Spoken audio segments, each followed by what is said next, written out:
Well, time for Jules.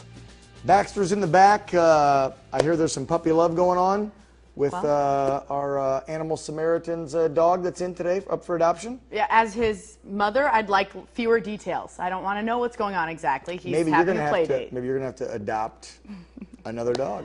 Well, let's just take care of what's going on in sports right now. Okay, go ahead. First things first, right? Last night in Houston, it was an amazing win for the Clippers. They just wanted it more. They played harder without their star point guard, Chris Paul, and earned a Game 1 win on the road against the Houston Rockets. And look, the Rockets had every reason to win this game. They're a fast-paced team. They'd been waiting for the winner of the Clippers-Spurs series for 6 days. So they were very well rested, fully healthy, and, by the way, at the friendly confines of their home court. Meanwhile, the Clippers, they had really every reason to lose this game. They were coming off that emotional high of a narrow Game 7 battle, eliminating the defending champs, the Spurs.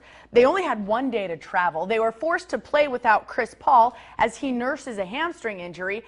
And this was the culmination of a whole year of hard work. This was the first start that Chris Paul has missed all year long, yet none of that mattered. The fourth quarter, it wasn't even close. The Clippers dominated much of the second half. The final was 117-101, and Clippers take home court advantage and a 1-0 lead in the Western Conference semifinals. Blake Griffin had 26 points and 14 rebounds and 13 assists. How about that for filling in for his buddy CP3? And it was a full team effort, offensively and perhaps most importantly, defensively. James Harden for the Rockets finished with 20 points. He also finished second in the MVP balloting because he scored a lot of points. All 5 of the Clippers starters were in double digits, and Jamal Crawford offered 21 points off the bench. It's hard to believe that the Clippers are a little over a year removed from that ugly controversy that banned their former owner Donald Sterling from the NBA for life.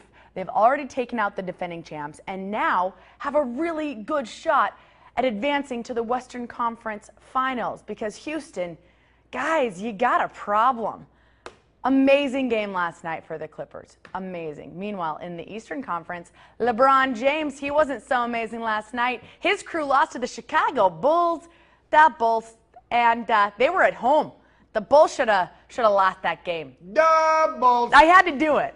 So the Bulls get the win, though. James had 19 points and 15 rebounds. Derrick Rose of the Bulls, he had 25 points. And if you're going to do it, don't hold back. Home court advantage. You're right, Dan. I shouldn't have held back. That's a good point. And that's sports brought to you by Legal Ducks by me. You got to commit. You got to commit. That's true. We're going to get you some old SNL, Saturday Night Live reruns and let you watch how it's done by George Wendt and those guys. I know, it's so good. Chris Farley, how it's professionally done. Thank you, Dan. The Bulls. I'll learn from the best. The Bears. Anyway, great basketball last 22 minutes past the hour. Thanks, Jules.